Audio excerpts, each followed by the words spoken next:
ଜୟ ଜଗନ୍ନାଥ। ମାଇଁ Jagannath YouTube ଚ୍ୟାନେଲକୁ ଆପଣମାନଙ୍କୁ ବହୁତ ବହୁତ ସ୍ୱାଗତ।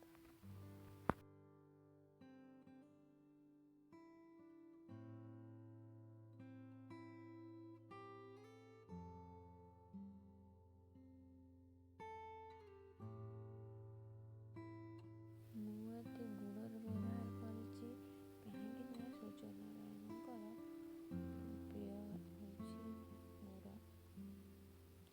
ଯଦି ଆପଣଙ୍କ ପାଖରେ ଗୁଡ଼ ନାହିଁ ତାହେଲେ ଚିନି ମିଶ୍ରି ନେଇପାରିବେ, କିନ୍ତୁ ଗୁଡ଼ ପକାଇଲେ ଅତ୍ୟନ୍ତ ଶୁଭ।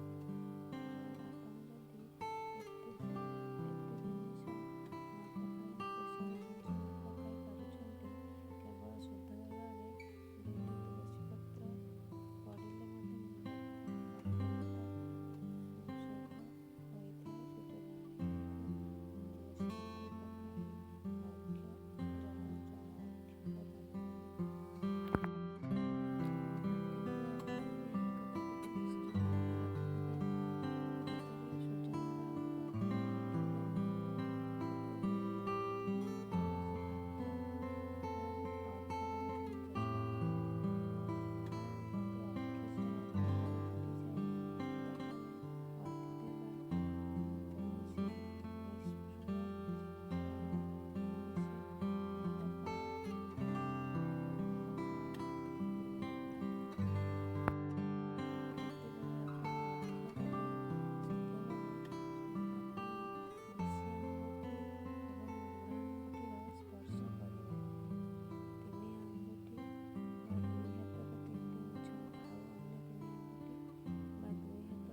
ସୂର୍ଯ୍ୟନାରାୟଣଙ୍କୁ ଅର୍ଘ୍ୟ ଦେଇପାରିବେ।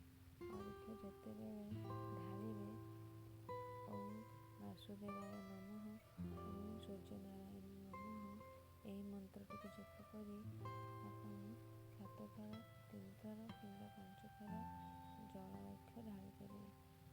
ଯଦି ଆପଣମାନଙ୍କୁ ଏହି ଭିଡ଼ିଓଟି ହେଲ୍ପଫୁଲ୍ ହୋଇଥିବ ତାହେଲେ ନିଶ୍ଚୟ ଲାଇକ୍ କରିବେ, ସେୟାର କରିବେ ଏବଂ କମେଣ୍ଟ କରିବାକୁ ଭୁଲିବେନି। ଏବଂ ମାଇଁ ଜଗନ୍ନାଥ ଚ୍ୟାନେଲକୁ ଆପଣମାନେ ସବସ୍କ୍ରାଇବ୍ ନିଶ୍ଚୟ କରିବେ।